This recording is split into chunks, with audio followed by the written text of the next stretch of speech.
welcome. Okay, good afternoon. Good morning, good afternoon. Afternoon, definitely afternoon. Right? Okay, it's good too, right? All right. Welcome. This is our 4th annual ELSI-LHS Symposium. Yeah.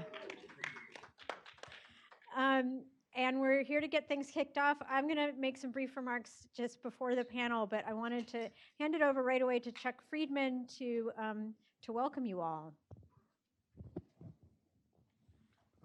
Thank you, Jody. Hard to believe it's the 4th meeting. I had a lot of hair when we had the first meeting. So welcome everyone. It's just a pleasure to see you all here.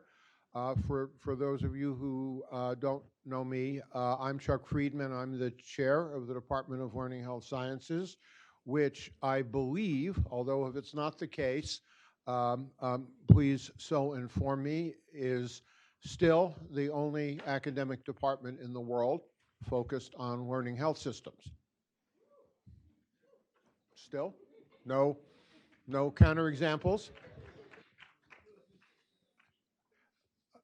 So to state the obvious, the work of this symposium is inextricably tied to the mission of the Department of Learning Health Sciences, and I hope to participate in many, many more ELSI-LHS meetings in the future, 4 of many.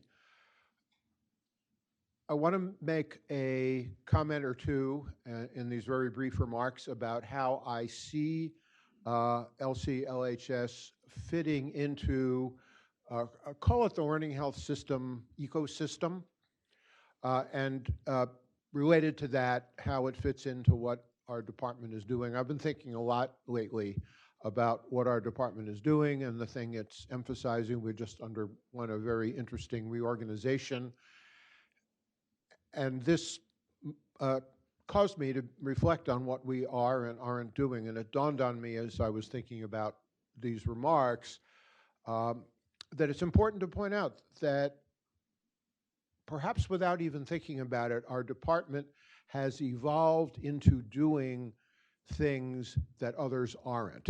There is a tremendous amount of energy in the learning health system space. Right now, we're watching organizations like Academy Health take significant interest in learning health systems, and of course, in the government, the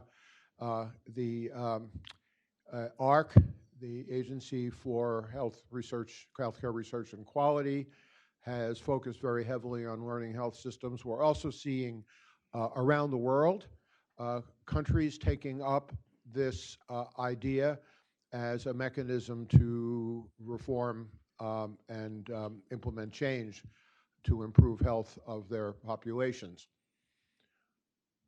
What's largely getting done is what I like to call the data to knowledge side of the learning health system. And of course, big data and AI and machine learning are themes that are frequently associated with learning health systems, almost to the point where, and I've actually heard this said, that if you're doing big data or you're doing AI,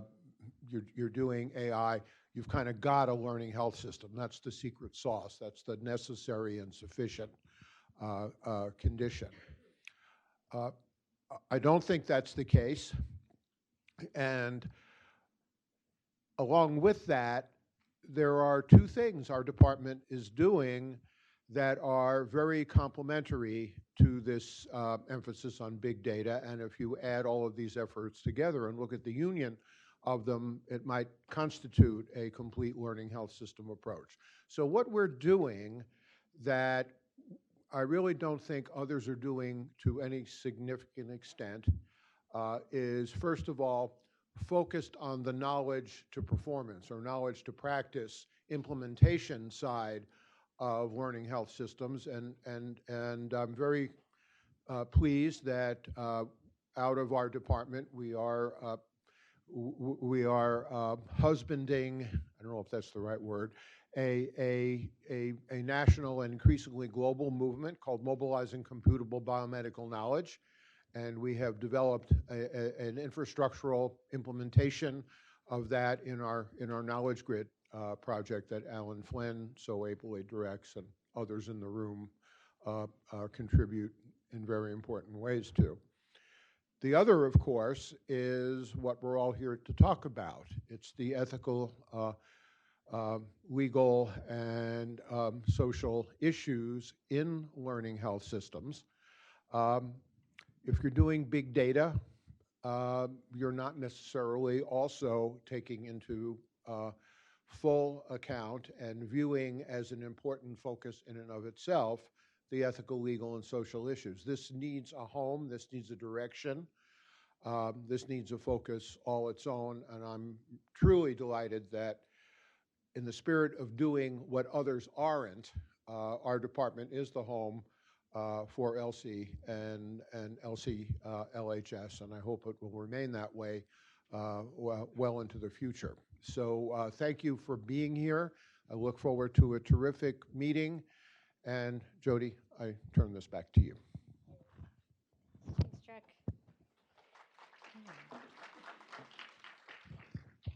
Okay, so we are officially launched, and I'm just going to spend a few minutes just to say hello and thank you.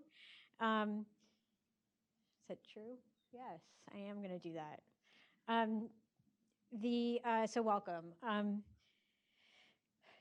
Every year, for the 4 years in a row, this is a tremendous accomplishment that's accomplished by a number of amazing and creative and optimistic and intelligent human beings. They're listed here on the slide.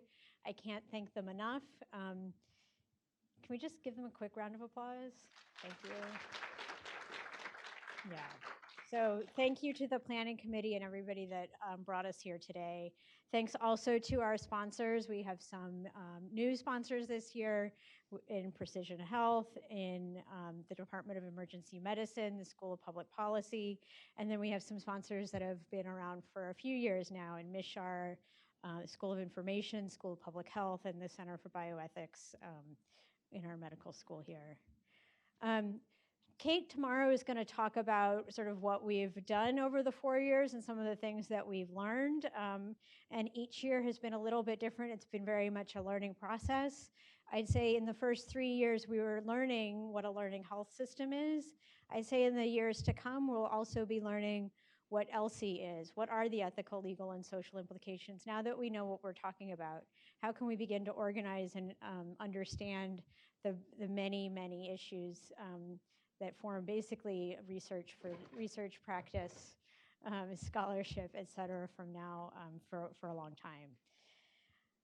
This year we're focusing on learning health systems in precision health. And this has been the synergies here are well known. They've been recognized in the literature. This is from an article that came out a few years ago, but basically showing that there is this highly synergistic relationship between learning healthcare systems and precision medicine, and that you really can't have one without the other. They make one another grow. This also includes implementation science, so maybe in the future we'll take that on too. But today we're talking about this intersection of precision health and learning health systems. So this is, anyway, that's where we are today. And again, more sort of, there's overwhelming sort of support for this in ways that precision health is needing to grow in directions where learning health systems find things, if not easy, at least familiar, in expanding in the different types of data that's coming out, understanding different types of knowledge that we need to disseminate, understanding what the quality is of that knowledge. Is it ready for scalability? Is it not? And we see that obviously there are, we need to make sure that we're doing the expansion of precision health and learning health systems in responsible ways, and that there's a potential at scale to make some huge mistakes, especially if we don't monitor the systems that we're building. ELSI as a field has, identified a number of issues that it cares a lot about. The All of Us program has identified some ethical, legal and social issues that it has prioritized in cohort diversity, health disparities, participant engagement, privacy and security. These are all themes that we'll see in the next 2 days. But ELSI has its own sort of set of issues when we're focusing in on them from the perspective of learning health systems. So we've talked every year about the Ruth Faden framework and how we might expand on that, whether asking the question of whether there is a moral obligation to pursue learning health systems. Is there really sort of no real practical distinction between clinical and research ethics? That's a question that's still out there. And in our discussions, we've identified a number of principles that may be guiding lights for learning health systems and new frameworks and new ways of thinking about that, whether that's in context of trust, privacy, equity, anti-racism, dignity, honesty, respect, may be words to include in the lexicon of learning health ELSI and LHS. Ray DeVries in 2016 literally pushed us off a cliff. Actually, not literally, but suggested that maybe what we were doing in that initial year in starting a conversation, we've been keeping the conversation, and I would suggest and hope that maybe what we're doing this year and beyond is starting to do the work of actual sort of topographical mapping, if you will, understanding the terrain. And we'll do that some today, we'll do some more tomorrow, and we'll keep that work going into the future. This year we have 2 days of ELSI-LHS Symposium. That's new. And today we're going to hear about precision, some sort of overarching ideas in the intersection of ELSI-LHS and precision health. And then tomorrow we have an industry panel, a panel on privacy and policy, and then a panel on equity for patients and people, which has been a core theme every year so far. So, are we ready? Yeah. I'd like now to invite Rachel Dawson up to the stage, podium, to introduce our panel. Thank you. Thank you, Jody and Chuck, for setting the tone for today's session. As she mentioned, I'm Rachel Dawson. I'm the Managing Director of Precision Health here at the University of Michigan. And every time I say that, people go, well, what does that mean? If I had to shorthand it, I would say that precision health at the University of Michigan is the marriage of population health and personalized medicine to better diagnose, treat, and understand the health projections and outcomes of communities. But I'm going to give you the longhand too, because I'm a lawyer and we like to talk. Someone joked earlier that you do a session on ethics and a bunch of lawyers show up, and somehow that's ironic. So here you go. So long form, what is precision health at the University of Michigan? It's a population-based, data-driven strategy to discover and validate genetic, environmental, social, behavioral, and clinical markers that influence disease prevention and health outcomes. So many topics that Jody just covered are so important to our work here, because to do that science and to do that work, we have to heavily rely on a patient cohort. Here at Michigan, our cohort is known as the Michigan Genomics Initiative, which right now we have over 70,000 very actively direct consented patients that allow us to link their genetic information to their electronic health records and any other data that we can actually acquire about them. So we have the Michigan Death Index data. We have short script and prescription data that we've connected to our patients, and those are our actively consented patients. But of course, there's 4 million other patients in the University of Michigan health system that we actually want to look at their data too, and they are what we refer to as passively consented. And so today's topic is very important to us when you start talking about patient consent and patient engagement and looking at data and then returning results to certain people and not others. So I'm very excited about this session and the light that our speakers will shed on these issues as we hear their presentations. Jody mentioned that this is the 4th year of the symposium, and as she mentioned, precision health is the topic this year, and so we were very excited to participate in this program. And so let me talk to you about our speakers for today.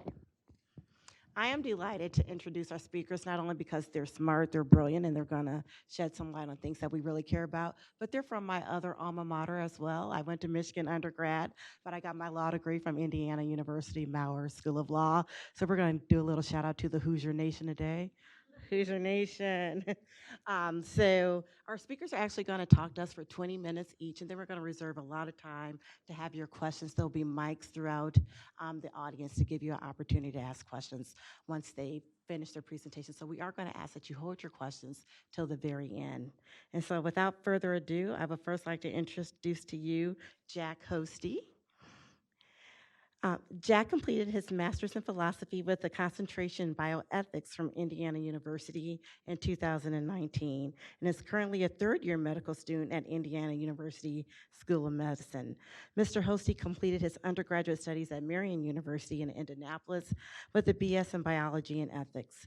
His research is in the area of medical ethics, concerned with learning healthcare systems, precision oncology, the rhetoric used in cancer treatment, and the appropriate application of ethical theory in medicine. Our second speaker today will be Colin Halvorsen. Dr. Colin Harrison, who is an assistant professor at Indiana University in the School of Medicine. His PhD is from the Department of Anthropology at the University of Chicago. Dr. Halvorsen's work focuses on the ethics and medical genetics, particularly regarding the return of results, communication issues, consent, evidence, and moral distress related to translational science. We are so grateful to our speakers for making the drive up from Indiana, and we're very excited to hear from you. Jack, please join us now.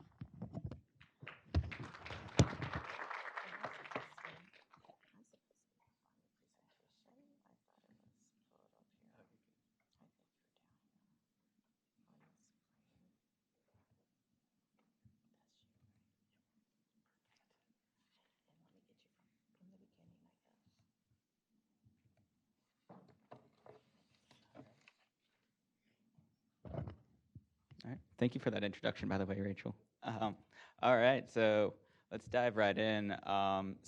This talk is just going to be a general look at how learning healthcare systems might apply to a real-world field of precision oncology.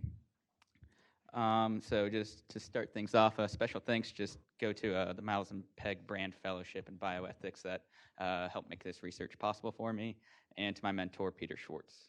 I have no disclosures. So let's just talk about what the main message might be so you can tuck it away, and then we'll dive into everything else. So precision oncology is a real-world application of learning healthcare systems. It's already a functioning field. It's already rolling, and it could benefit from the structure of a learning healthcare system, though. And so this creates just a more ethical operation of an already existing field and benefits and empowers patients. So let's just get some definitions. What is a learning healthcare system? The Institute of Medicine calls it a system in which evidence is both applied and developed as a natural product of the care process. Again, essentially, medical care can simultaneously be producing and applying said research. And this can take us back to the already mentioned Faden papers, and particularly the one with the 7 obligations. And they describe it as a framework of a learning healthcare system as setting a moral presumption in favor of learning, in which health professional and institutions have an affirmative obligation to conduct learning activities, and patients have an affirmative obligation to contribute to these activities. Kind of the joke of no freeloaders in medicine. And so these 7 obligations are necessary for the ethical operation of a learning healthcare system.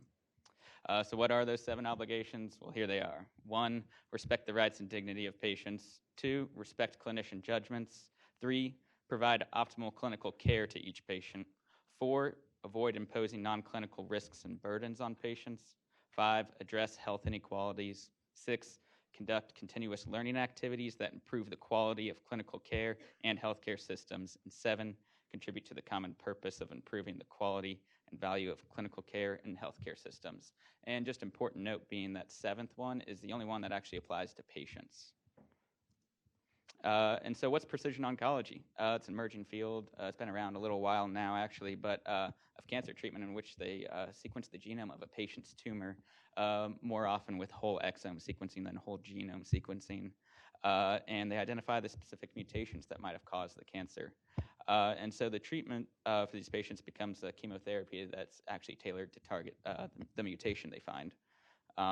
And so a large amount of the clinical trials and research are being conducted for these new chemotherapies to target new mutations as they pop up. And if the drug necessary to target that specific mutation is not already approved, then the patient is enrolled in a clinical trial that has a drug that actually targets that mutation. So because of that, a vast majority of these patients are enrolled in clinical trials just because of the new nature of the field. And so these patients are simultaneously contributing to research and receiving treatment. And what we should really note here is that these patients are not seeking compassionate use of a drug if they weren't eligible, and these patients are also not enrolling in research for purely altruistic reasons at the end of their life, seeking to advance medical care. They actually think they're coming here for their best possible treatment. And so this is a system in which research is being applied and developed simultaneously. Kind of sounds familiar, right? And back to the 7 obligations, I've highlighted the 3 that I actually could see posing a problem in application towards precision oncology, and that would be 1, 4, and 5. The other 4 I'll talk about very briefly because I don't think there's much of a problem because I think precision oncology fulfills those quite well. So the first one, I could see a problem here being in potentially not respecting patient autonomy. And this fear, I think, kind of arises from just the close intersection of research and clinical care that could result in some sort of coercion into research, theoretically. If the physician were to limit the choices of the patient by making them think that this is like their only option, this is their last hope, their last available treatment, then a patient could feel coerced into enrolling in research when they previously did not want to. And so this was kind of already cautioned by the Belmont report, and that's why the Belmont report had that strict separation model of research and clinical care. I think the solution is pretty easy, though, here. It's just education of the patient. You got to let them know what their options are. Hospice is always an option. That's never off the table if they're getting towards the end of their life. And also just whatever the traditional treatment was, or if there was a standard of care, the standard of care, if they haven't previously failed it, is also their other option. And so before starting all of this, the patients just need to be informed of the close ties that research has to precision oncology and that they may need to enroll in a clinical trial. And so they also need to be told it's completely reasonable to choose not to enroll in research or to have their tumor sequenced in the first place if they don't want the information.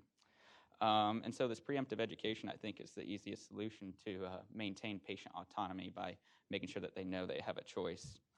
And really, the big thing here, though, is that it requires a strong understanding by the referring physician of what actually is going to happen once the patient ends up getting referred to a precision oncology clinic.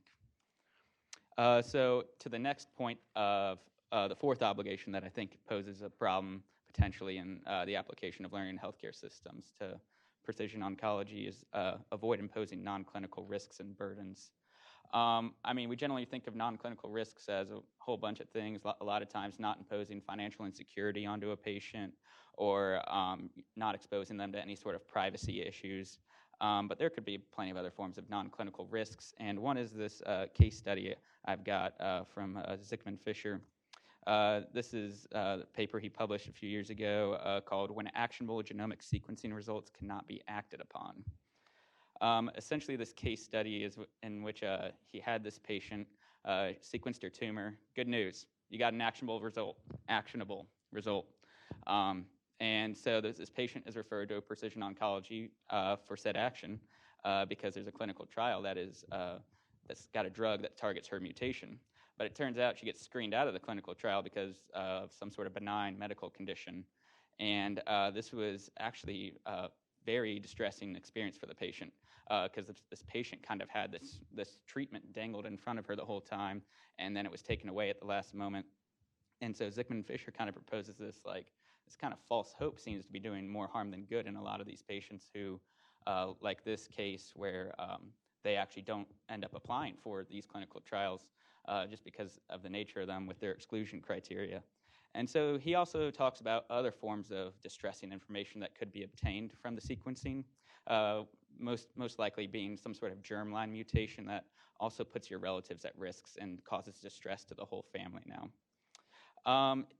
His solution, kind of my solution as well, that I would agree with him on, is we just take more careful consideration into what is actionable. What does that actually mean?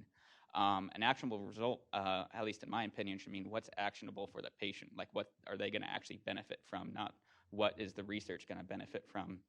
And so you can also ask these patients what type of results they would like to, all results, none of the results, only ones that pertain to me and nothing that could put my family at risk. And so again, this requires increased effort on a lot of clinicians involved in understanding what the patient may or may not qualify for before even discussing the results with them. And so moving on to the third point of what I could see posing a problem is addressing health inequalities. There's a vast issue of health inequalities in America, but a big one here being is that genome sequencing is expensive. Currently there's a lot of ways to get it covered, have it paid for. The Orion protocol, Medicare will even pay for it sometimes through Foundation Medicine, fully covered. Sometimes insurances will pay about 70%. But really, that may not currently stay the case, because a lot of this fully covered sequencing is because the data is very valuable right now to hoard all of this data into a big bank to actually interpret a lot of it. And so I think this obligation to address health inequalities could actually be reframed and fulfilled in a different manner than just throwing in a new expensive test. It could actually conduct research that bridges gaps in morbidity and mortality for patients of different ethnicities, or bridges gaps in patients from different socioeconomic statuses. And so that kind of covers the obligations I think that could pose a problem. So now I'll go real quick through the four that I think aren't a problem to precision oncology. 2 and 3, I think these are pretty straightforward. If the clinician really does believe that precision oncology is the best option for the patient, and enrolling them in research is the way to go for them to get said treatment, then that's totally respecting clinician's judgment. And also, it's also providing optimal care to the patient, because it's simultaneously developing what could be the optimal care one day and providing what many believe to be the optimal care for the patient.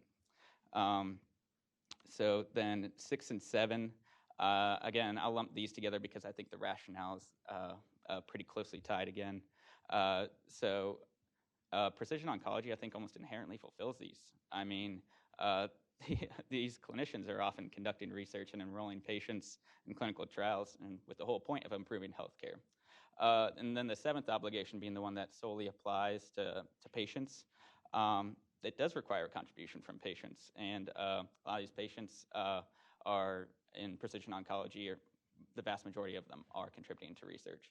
So just because of that, I think precision oncology inherently will fulfill 6 and 7. So just to wrap things up, obligations 1, 4, and 5, I saw to be the biggest problems. I think the solutions are actually rather reasonable and not that hard. It just requires a lot of effort and just increased education and foresight from the referring physician in particular, but also for the precision oncology physician and clinical geneticists. But I think precision oncology kind of provides this model of ethical clinical care that could be emulated in other fields when applying learning healthcare systems. I guess precision oncology is already up and running. I should probably tell you why it's a good idea for learning healthcare systems to be applied to precision oncology. This fade-in framework actually, I think, provides a good way for a new field to navigate difficult, murky waters sometimes. And so I think it seems to follow that learning healthcare systems provide that ethical framework for precision oncology. And this is not meant as a barrier for precision oncology or to slow them down in any way. I actually kind of see it as a way for them to continuously evolve and develop into a better field. And I think this continuous evaluation and reevaluation of whether these obligations are being fulfilled will enable precision oncology to become a proper and effective learning healthcare system. So I think it kind of removes this metaphorical shackles of that separation model of the Belmont report, in which we can actually get patients the best available treatment. And all of this, I think, will occur without violating the rights of patients and, in fact, empowering the patients in contributing and receiving benefit from research. And that's it.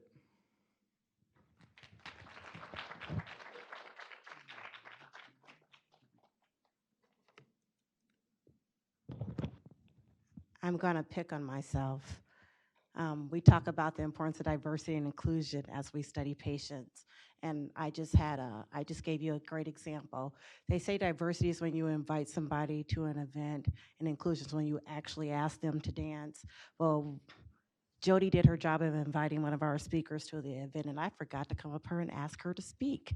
So now I have to correct myself and introduce our second speaker and then have her take the podium.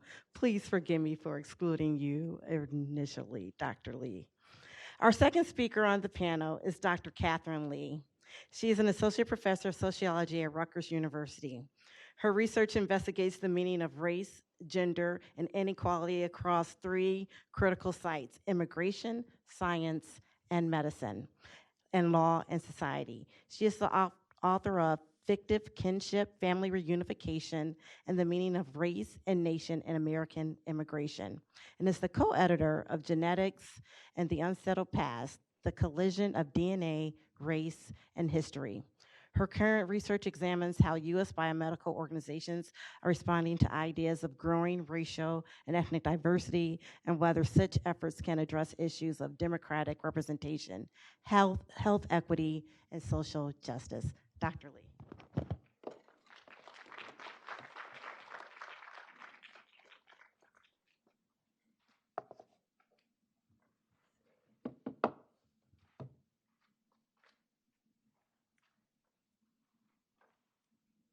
I need a PC person to help me out here.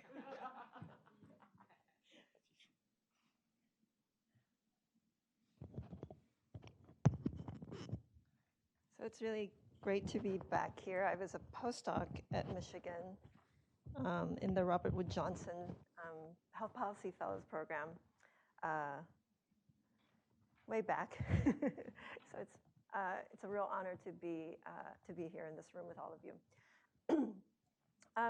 So let me just get started right away. So I'm sure most, if not all of you, have seen reference to diversity, right? Diversity is everywhere. We celebrate it, talk about it. It's in our schools, our workplaces.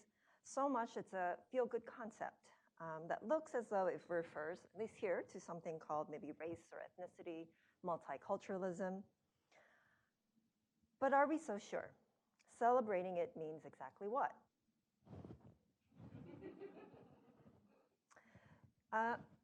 We have to ask ourselves, what does diversity mean?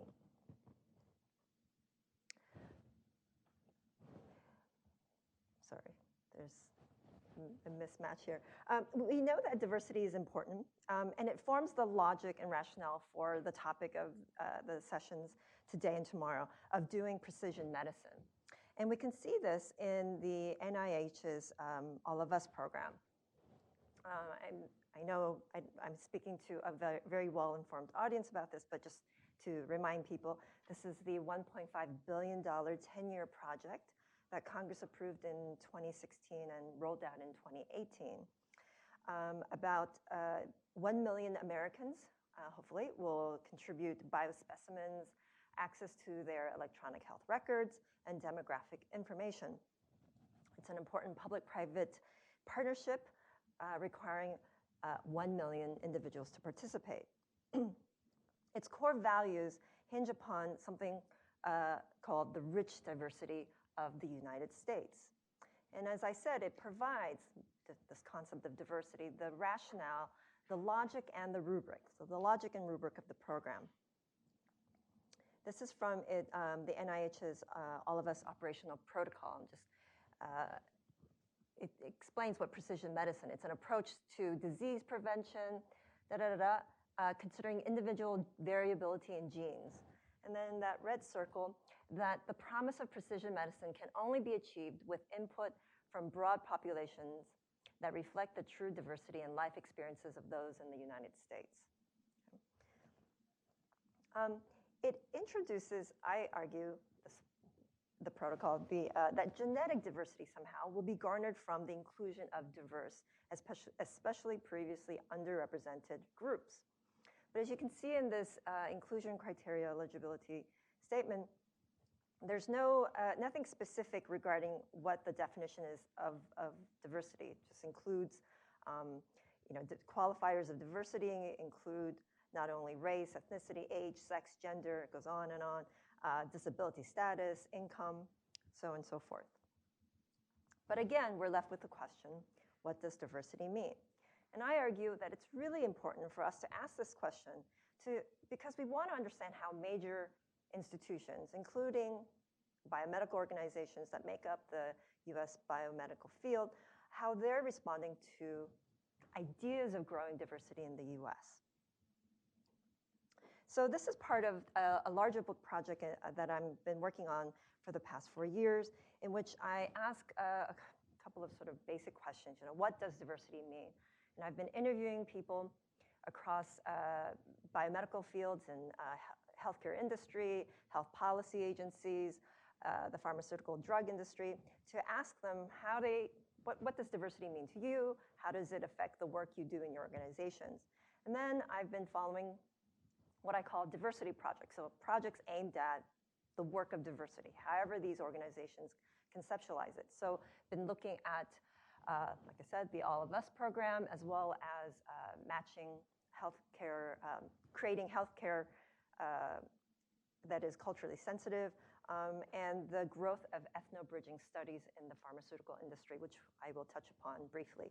Of course, I can't go over the entire book project, but what I want to do is kind of provide a little snapshot of how people talk about diversity as a way to introduce us to the importance of looking at how diversity is done, in particular how diversity is governed, so governance of diversity. So I'm going to give you just 3 simple slides on how people talk about diversity in some of these organizations that I've been following.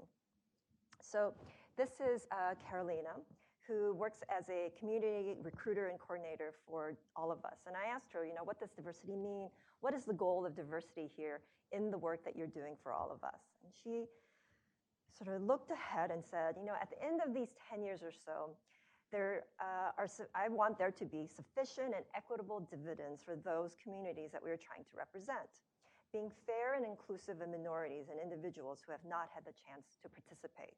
So here, she's talking about the importance of what we can see as some notions of social justice. So diversity being hinged, sort of taking on meaning around social justice. Of course, diversity does not rest solely with ideas of equitable representation that are rooted in ideas of justice. It's also important for the marketplace. So this is Frank. Sorry, it's not matching up. Frank who was a D&I officer at a large healthcare systems, a physician as well. And when asked what diversity means and what's the goal of diversity, he explained, look, if you're not relevant to these fast-growing groups, you're going to be on the sidelines in 20 years or faster. You're going to see that deterioration. So for him, diversity meant something about the market, about incentivizing this partnership of reaching these underrepresented groups that Carolina referred to, but for market goals. And you see this also stated by someone working in the pharmaceutical industry, Janice, who's a marketing specialist and product developer, explained that when asked, what does diversity mean? How does it factor into the work that you do? She says, look, diversity is baked into the question. It's pretty much a given, no matter what brand you work on, that we need to show diversity. It really is. You could be watching a spot for cable TV and you're going to see possibly a mixed race couple because they're literally trying to get as many races into a 30-second spot as possible. And here she's, without me prompting her, asking her if race is what she means by diversity, explaining that that's how they're going to be signaling diversity. And so just from those 3 slides, what I want us to get a sense at is the importance of sort of ambiguity and flexibility around what diversity means, while at the same time inflecting notions of race and ethnicity. And I want us to be thinking about how that ambiguity, and in particular, perhaps conflicting meanings of race or ethnicity, get reconciled in the work that scientists, health policy,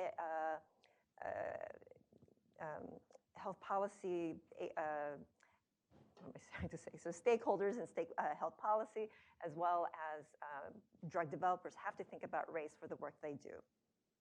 And in short, I want us to be thinking about the governance of diversity. And so here again, I'm referring to programs and policies that are aimed at defining or addressing diversity.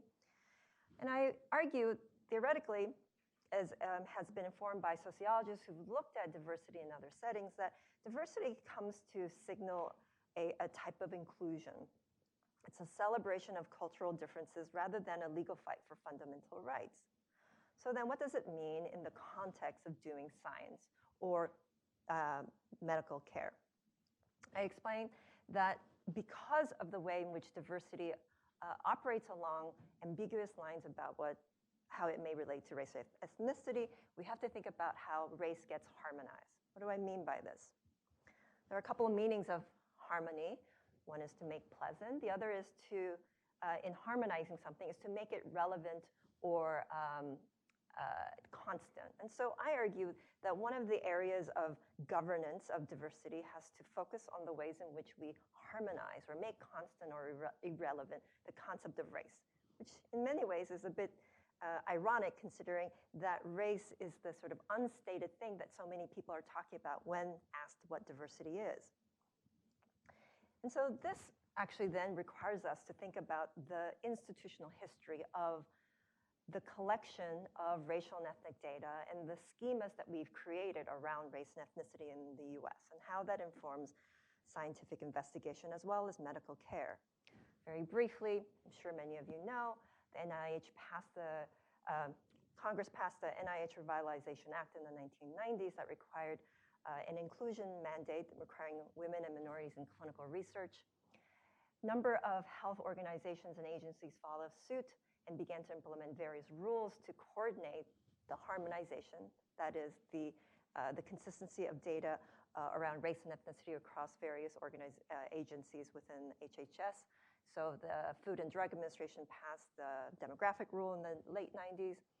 And this, of course, because of the regulatory role that the FDA plays, meant that internationally, regulatory groups around the world dealing with bringing drugs to market had to think about US requirements around demographic reporting of race and ethnicity in international context. So the ICH, which is the public-private initiative, so regulators from various regions, along with the pharmaceutical industry, worked on an initiative to create scientific best practices around data collection and reporting of demographic data specifically tied to race.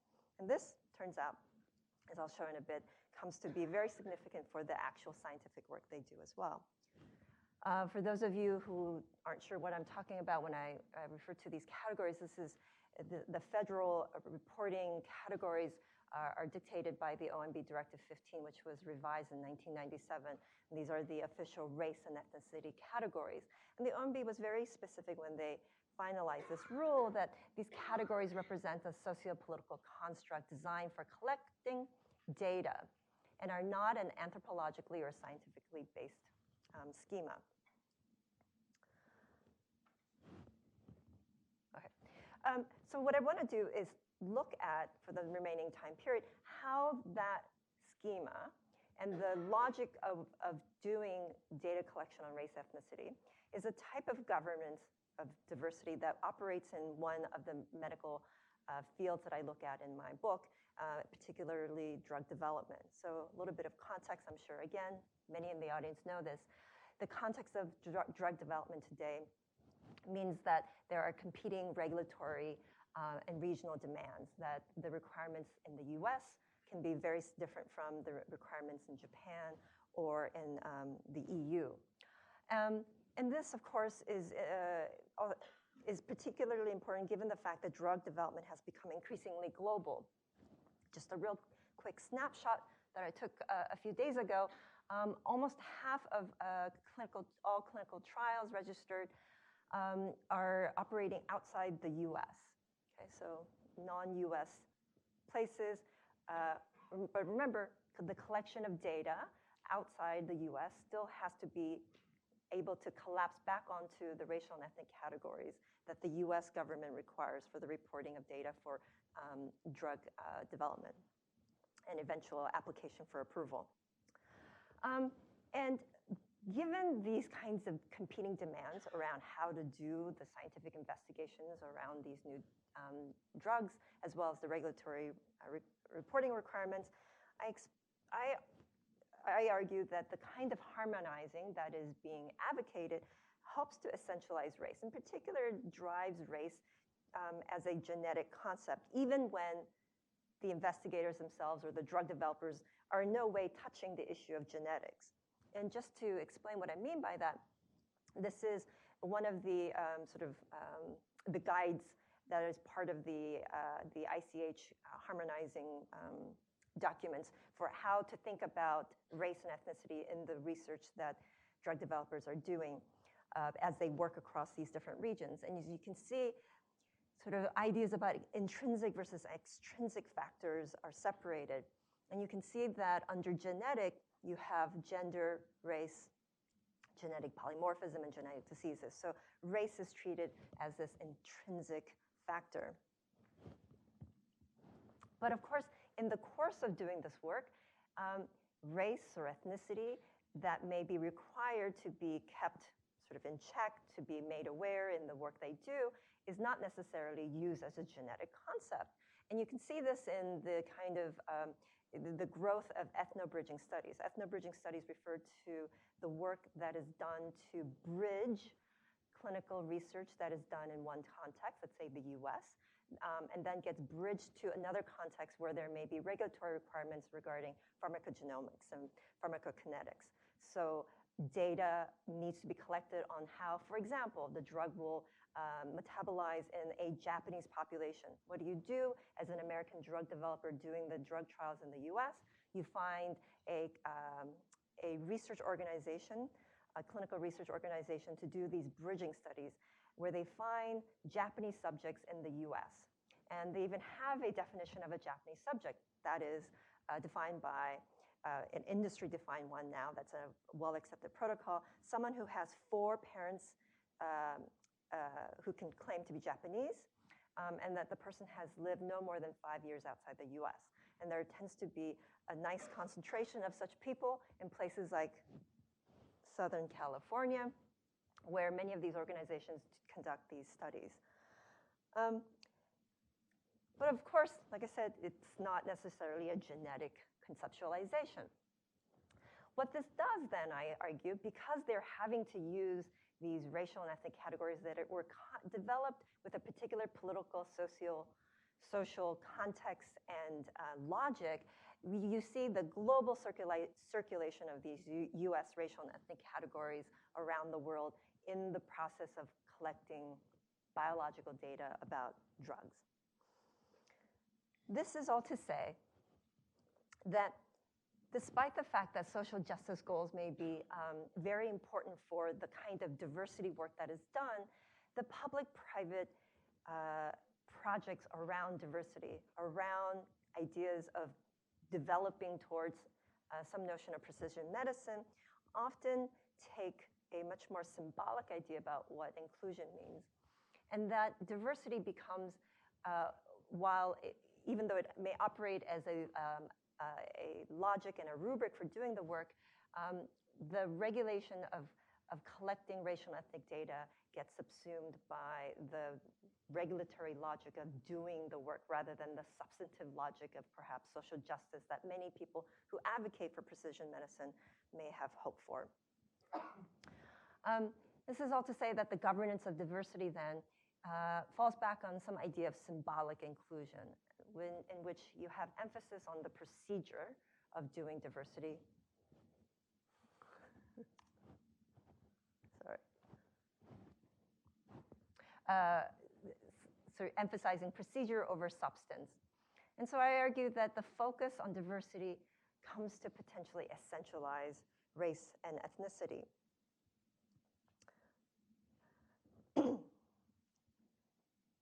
And as such, excuse me, as speakers gather here today and tomorrow, we'll be talking about how precision medicine holds out so much promise for not only finding new cures and improving the healthcare, but bettering the health of the population as a form of health justice. But the work of diversity, as I've just briefly outlined today, shows the use of the categories that are required because of the particular regulatory logic may hide or obfuscate the inherently unequal workings of categorization that led to the development of those schemas in the first place. And that the logic and rubric of precision medicine, therefore, one that is based on ethnic diversity, may bury the ideas of social justice goals of representation and equity in favor of harmonization of race in the marketplace.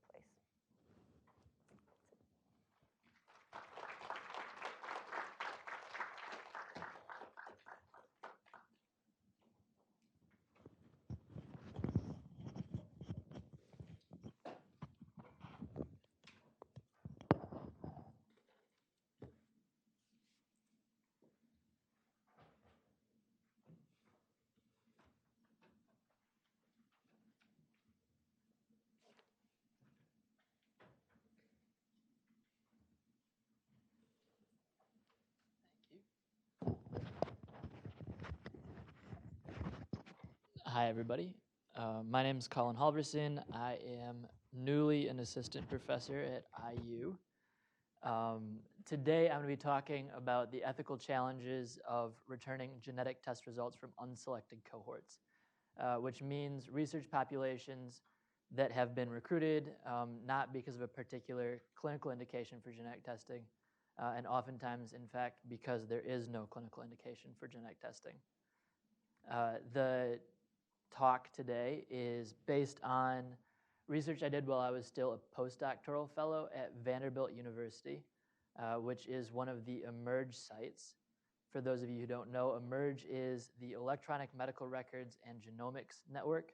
It's a consortium that was established in 2007 by the NHGRI, and it includes medical centers across the country. While I was a postdoc, it was in its third phase, the goal of which was to sequence between 20 and 24,000 patients across the country, and then using panels around 100 genes apiece. Vanderbilt's had 109 genes, using Baylor and the Broad at Harvard as sequencing sites. And then 9 of the sites involved in eMERGE were actively returning results during the third phase, and then uploading those results to the electronic medical record. The third phase came to a close earlier this year. Fourth phase is set to begin in the near future.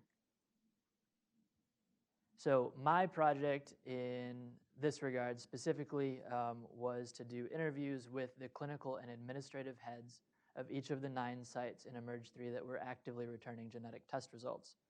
I conducted 18 interviews between April and May of this year, and they averaged about 57 minutes apiece, so you can see that they were fairly in-depth. Mainly we were talking about the types of surprises that the different sites encountered in terms of the ethics and the infrastructural issues related to returning results in this fashion. The folks that I talked with, as I mentioned, were the clinical and administrative heads. That included genetic counselors, medical geneticists with MDs, project managers, cancer biologists, etc.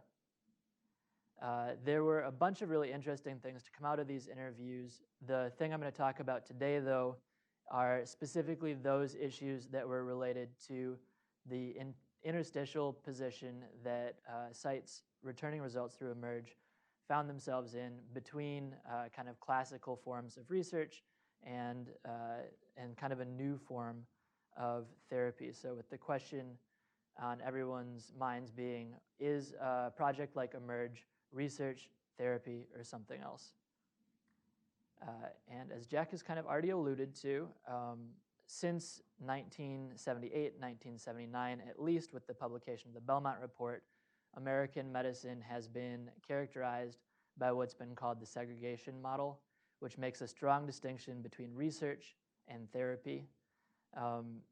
So here I've got a bunch of differences listed. I want to cue you guys in to the linguistic difference I'm going to try to stick to the best of my ability between calling people participants versus patients.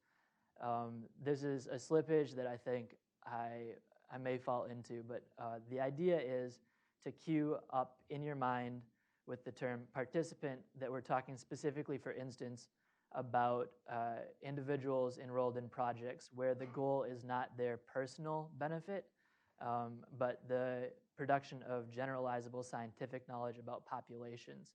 And that contrasts with therapeutic, where the goal is to benefit the individual patient, and where considerations include the classic 4 principles of bioethics. Another important aspect of this is the question of what the kind of relationship is between researcher and participant versus clinician and patient.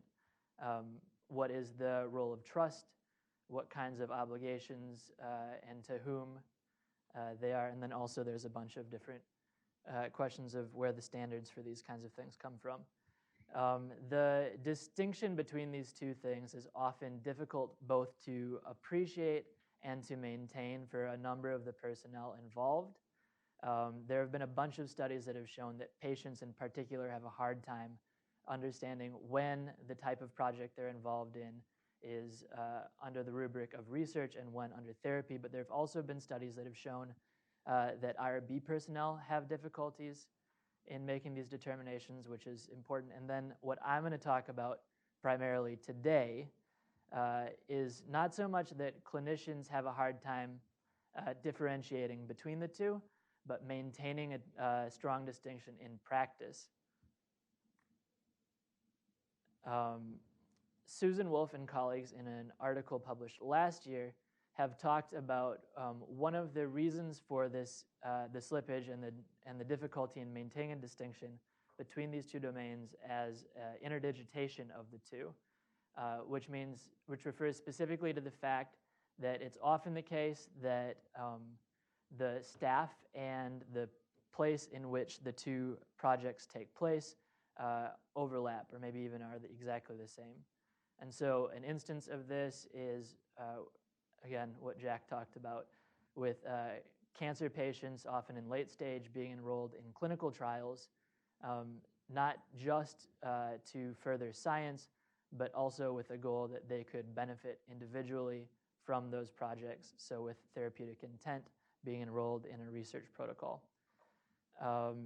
There's the other problem that clinicians often wear multiple hats, serving not only their patients, but also enrolling their patients as participants, often doing this in the clinic with their patients while wearing a white coat. This makes it difficult not only for the clinician to navigate the two different roles that he or she is taking on, but also for the patients to appreciate which type of relationship they should be, or which type of expectations they should have going into which type of encounter. There's also the issue that that recruitment is often coupled with an enticement to participate with the offer of returning individual results from research projects. Again, research is not canonically about the benefit of individuals, and so this further muddies the water. An alternative to dealing with the issues of this intermingling or interdigitation is simply not to return results from research projects.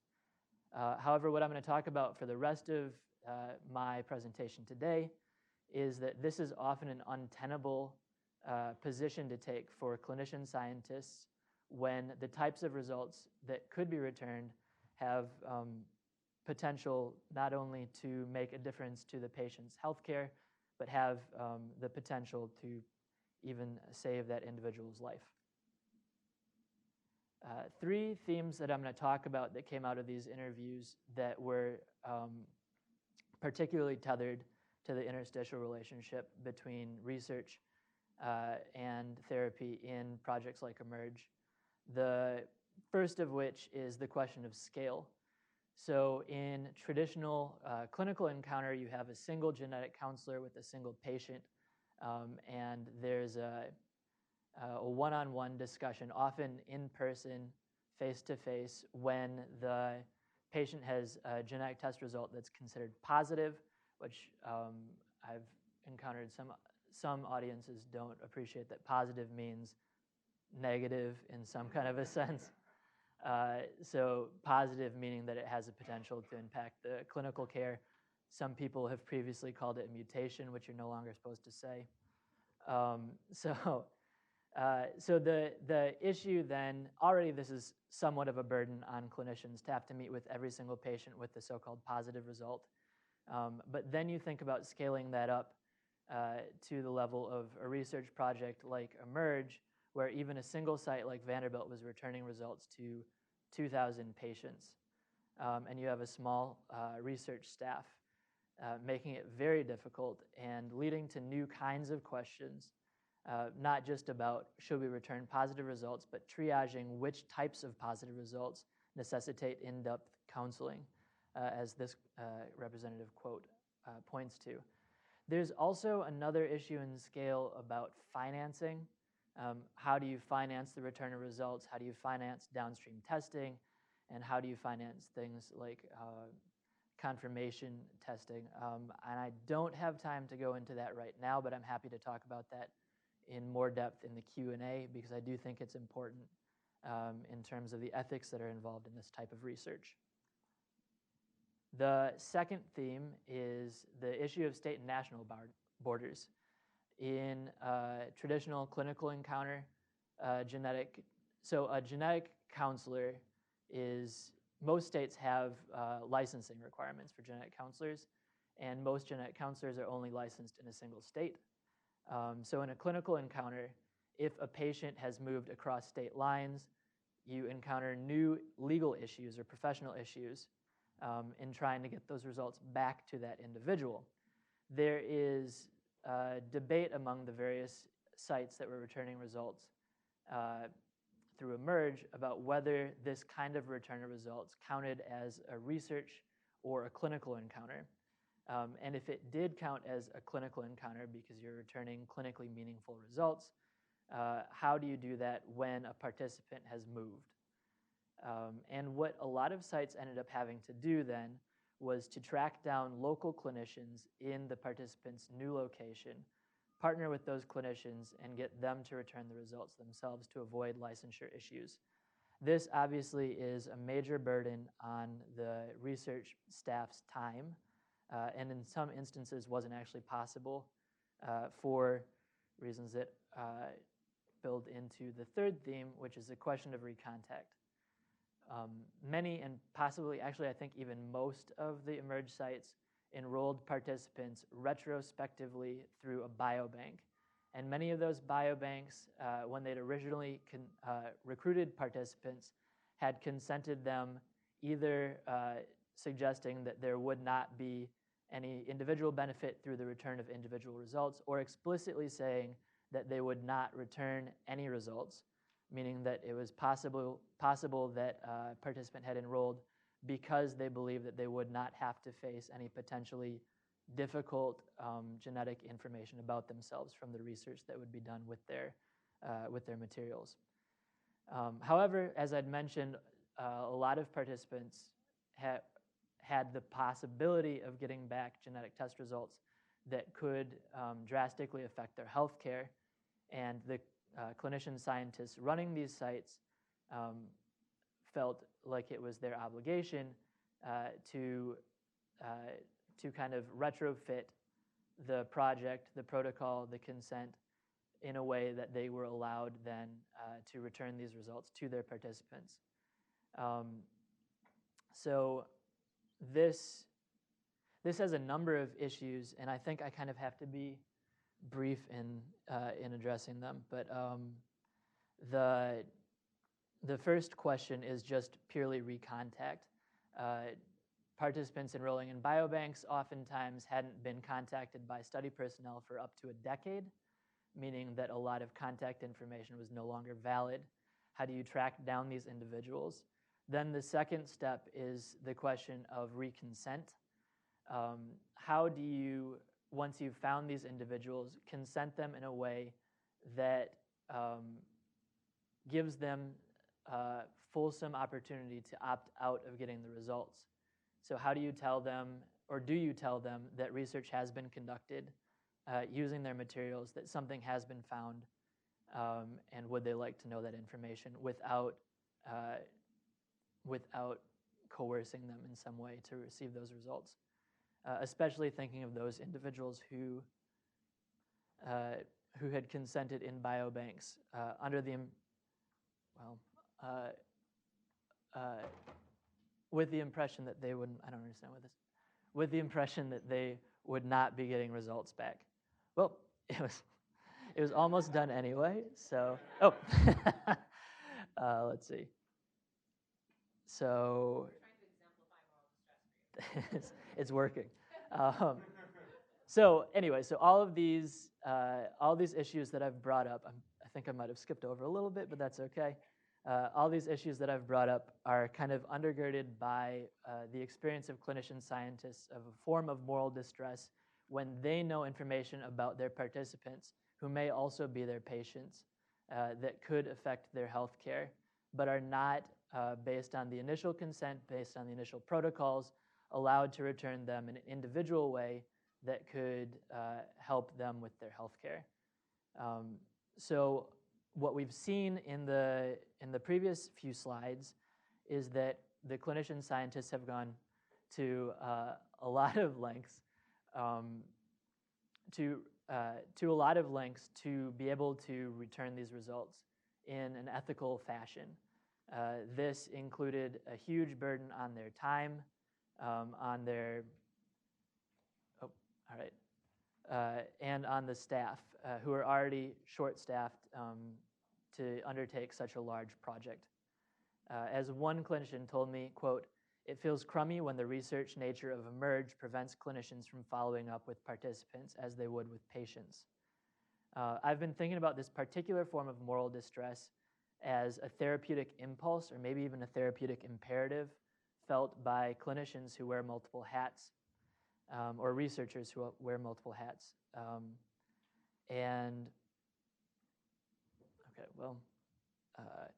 That's not working either. There we go. So,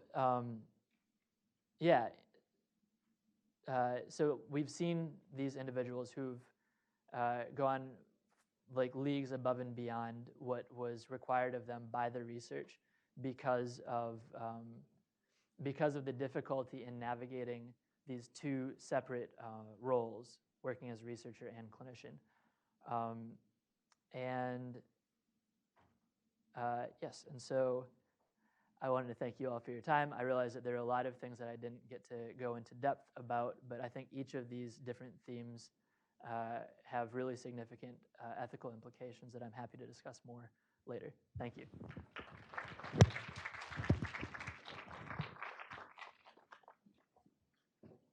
I want to thank all of our presenters for your very thought-provoking presentations. We're going to ask if you can just join us at the table for the Q&A session.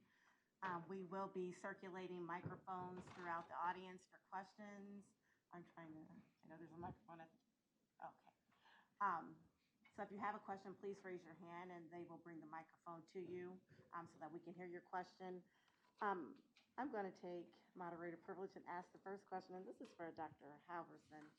Just for the eMERGE project, when you talk about return of results on research results, how did they make the decision for what they were sequencing and returning results on? I mean, there's a lot. You can go with, you can choose BRCA and so on and so forth. Were they all returning results on the same items, and how were those decisions made? That's a great question. I can answer that partially. I think maybe there are people in the room who can answer that better than I can. But is it on now? Okay, all right. But as far as I'm aware, there were large discussions about what to include on the panel. And there was an eMERGE panel with around, like I said, 100 genes, but each site also then had the opportunity to add different aspects to it, add different genes. So it did include, for instance, the ACMG genes.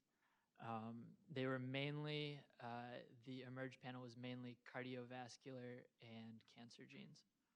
Yeah. Hi, I have a mic already. I'm cheating. My question is for Dr. Lee. So thank you for that presentation. I think that's really interesting. We also heard something somewhat similar by Dr. Hosea Harvey of Temple last year at a pediatric grand rounds that I think really resonated too. I think it's a really important issue. And I guess my question for you is, so at our first ELSI-LHS symposium, we've invited Vince Bonham. And then last year we had Shaniqua Collier from GW, and they sort of presented their working theory that they wrote in a New England Journal perspective on sort of how precision medicine will allow us to get away from race-based definitions. But of course, the irony is that we need the kinds of diverse data banks required to support precision medicine to get away from race-based definitions of diversity. So I was wondering if you could sort of comment on that, little bit of a catch-22 on how we build racially diverse biobanks to begin with so that we can start to move away from assuming that race is the same as genetics. I think this is a very complex and complicated issue. I think I would turn it back to the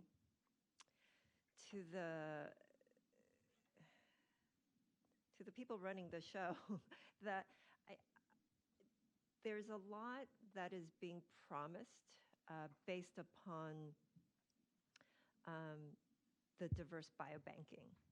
And the logic for diverse biobanking need not be about diversity in genes.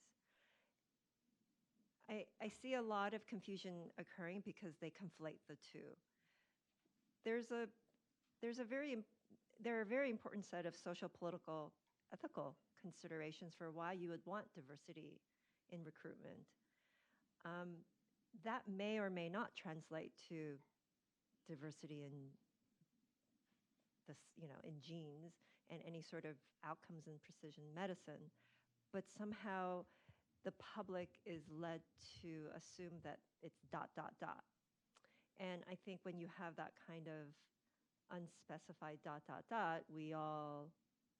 there's a lot of operating under those assumptions going on that somehow this is about genes, this is about the essential inherent differences. And what then gets reduced is the emphasis on genetic variation, and we ignore that there's this whole history of underserving, underrepresentation, racism in the healthcare system. And that's not to say that, having talked to people doing the work of recruitment, I know they're incredibly dedicated people who are really motivated by social justice considerations. But the logic and rationale from the get-go was not necessarily motivated by that. It was motivated by a whole lot of scientific claims that weren't fully substantiated, even from the very beginning, right?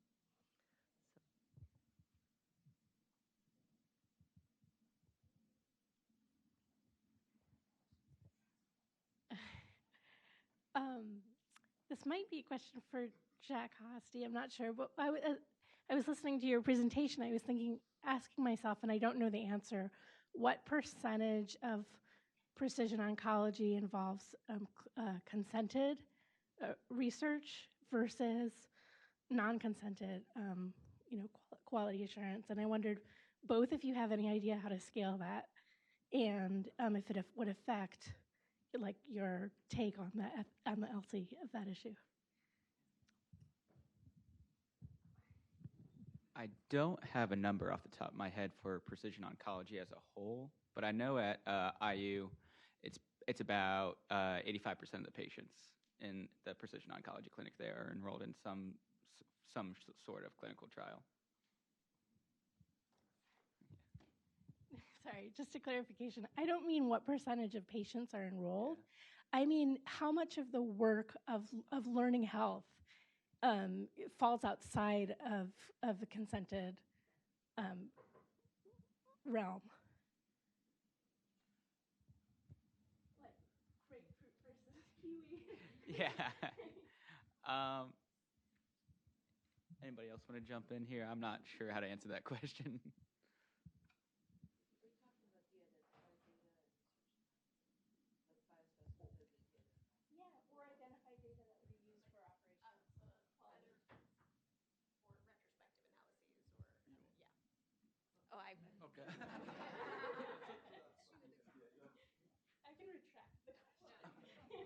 You're totally fine.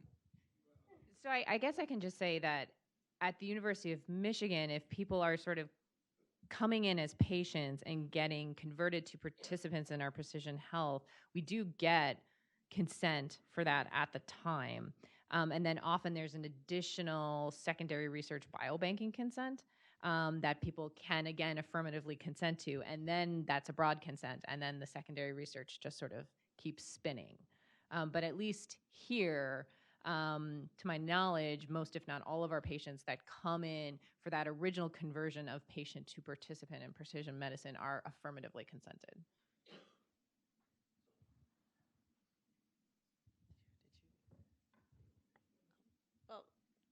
So I'd love to play off your question if I can. But I mean, it seemed like, Jack, some of the concerns you were raising about kind of Faden's first principle about respecting the rights and dignity of patients, we might think about those kind of what the concerns are related to respect and dignity differently based upon those two different types of research. So if we're thinking about individuals who are consented, then biobanking research versus individuals for whom we are consenting because we are considering randomizing them between two existing available therapies, but ones for which individuals might have reasonable preferences between.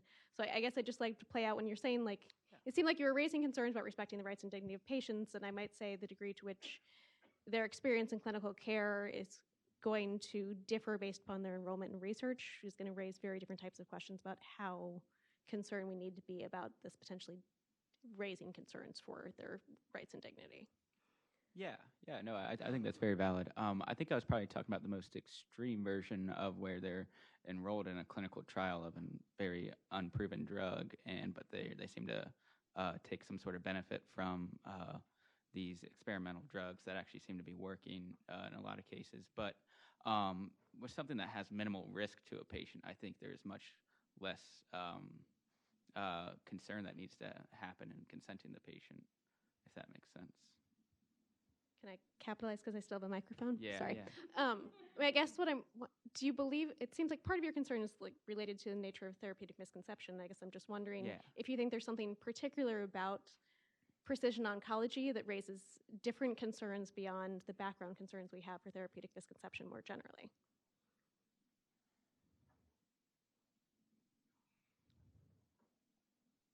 So sorry, can you repeat the question? I mean, so we know commonly in research that there is this general consideration that patients might often believe that what they're receiving in the context of research is for their individual benefit, but what we're actually doing might be for the purpose of generalizable knowledge in which the patient may benefit, but that's not our goal. Yeah. I mean, that's a background consideration of research ethics in general. What I'm wondering is if you think there's something particular about the nature of precision oncology for which this is a heightened concern, or if this is just a general consideration that because we're doing research, we need to be paying attention to. I think it's, okay. Yeah, so I think the therapeutic misconception here isn't particularly heightened with precision oncology because they actually are there for the treatment, whereas in a lot of cases they might think they are benefiting from. Yeah. Can I disagree with that answer? I think that it is heightened in oncology because patients are desperate for a cure.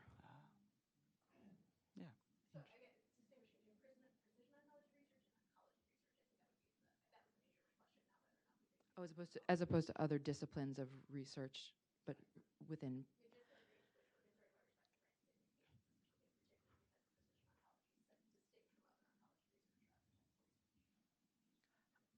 That I have to think about that one.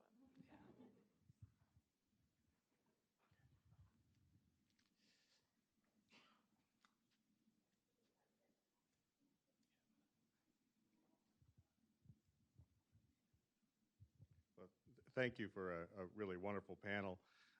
My question really builds on a comment that Colin made related to this concept of a therapeutic impulse. I really think that is an incredibly insightful point that you're making there. And my question has to do with how we might manage that kind of impulse on a larger scale. So it's one thing if a single clinician happens to be engaged in research and finds something that she believes might be relevant to that individual patient with whom she has a dual relationship. But if learning healthcare systems are effective, my guess is that we're going to end up with all diverse sorts of researchers coming across information that they think may have clinical value, but they lack any form of therapeutic relationship with those individuals about whom they have information. So in that kind of setting, what advice would you have to a healthcare system with regard to whether they need to either rein in that therapeutic impulse or perhaps develop other structures for managing that at scale? So I know that's a huge question, but I think you're really onto something with that idea of a therapeutic impulse that will require a systems level management approach.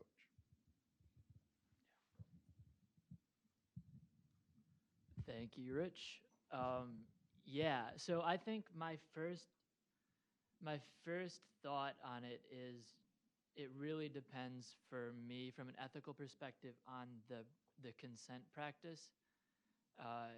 I think a lot of the distress that individuals faced in eMERGE was because of the mismatch between the eMERGE consent, if that existed, or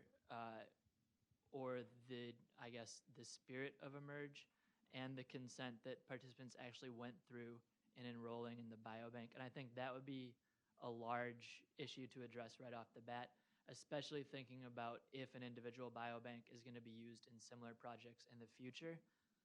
To have that happen perhaps at the biobank itself instead of putting that onus on the ancillary project like eMERGE. And I think that could help. I do think that, to me, the distinction between the two domains is very important. And if it came down to one or the other, I would say that reining in the impulse would be good, especially if you don't have an individual relationship with the patient/participant.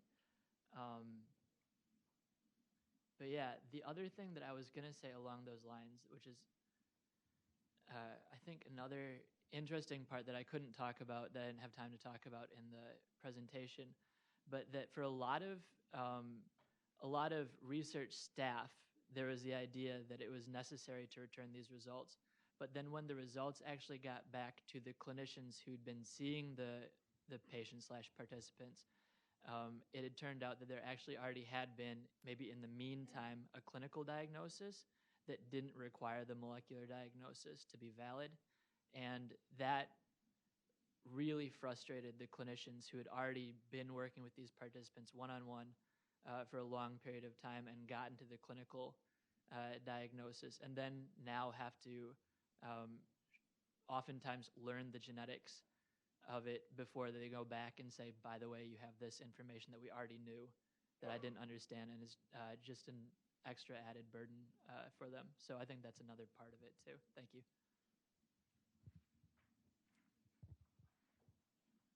Thank you. Also, getting to self-selection, but especially around ethnicity and race, that, you know, we know in medicine that a lot of times it's in clinical trials, it's very hard to get people who have been taken advantage of in the past in like the Tuskegee studies and so forth. In the genetics, are you seeing the same kinds of issues that people just aren't self-selecting, if you will, to offer their genetic material? With ancestry informative mutations, we know, as it's been indicated, that pretty much every white male, we know what their genetics would be within 3 people. But in Africa, for instance, we know very little about ancestry because of self-selection and opportunity. So is this something that you think will continue to dog us in the future? I think there are a couple of different questions in there. I think the most important thing to perhaps touch upon is that the history of mistrust creates challenges, but they're not necessarily structural barriers to recruitment if you're willing to put up the resources to do the recruitment, right? And that's true for any research. So I think some of the recruiting partners recognize that and are putting in the resources to do that.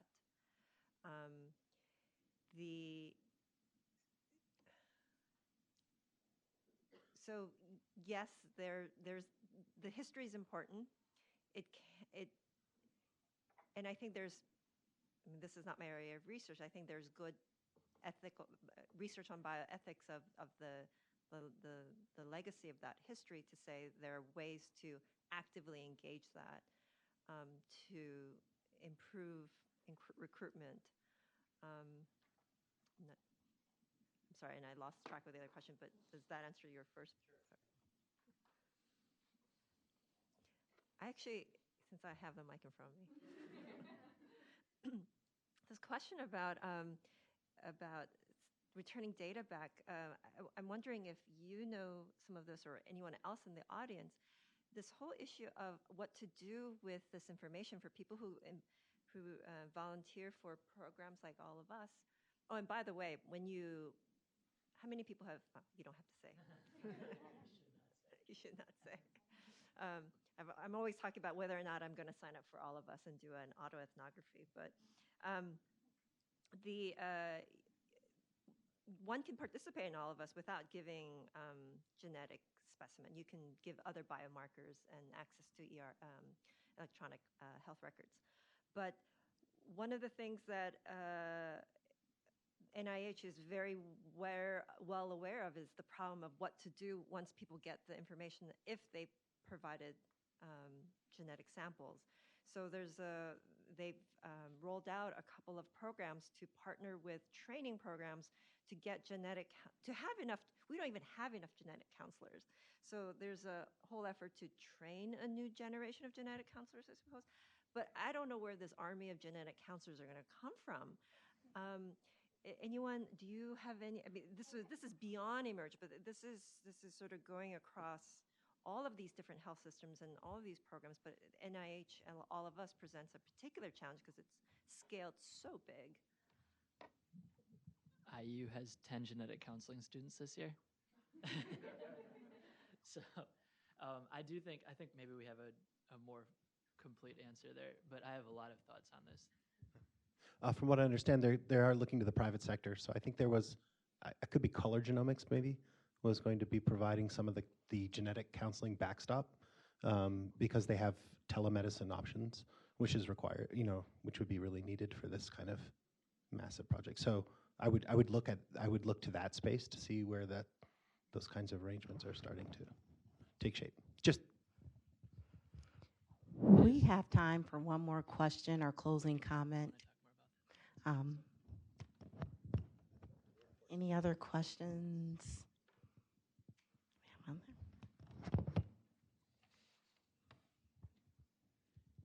So this is playing off the therapeutic impulse question, which is really interesting. But for any of you, do you know of how studies have looked at how to convey information to patients in a way that they might understand that the landscape may change between now when they're consented and what's available in the future to them?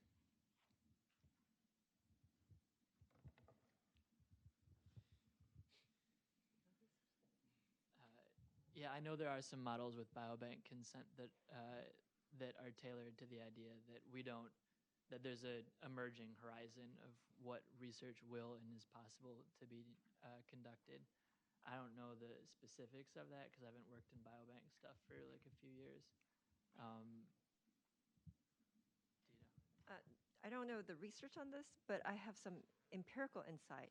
And so one of the things that recruiters talk about is the timeline horizon, the 10-year horizon, and sort of what's going to happen in the next 10 years. And I think it creates this incredible sense of hope for people who may have absolutely no clinical reason for participating in something like All of Us, but see time as it creates the sense of agency for a lot of the participants about like, I'm going to participate in something that has this potentiality because of this time horizon.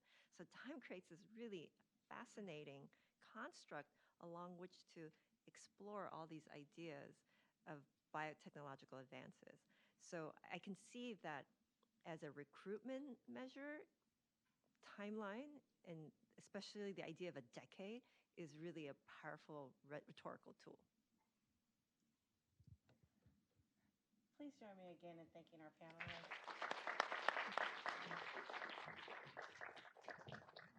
Very wonderful, insightful discussion.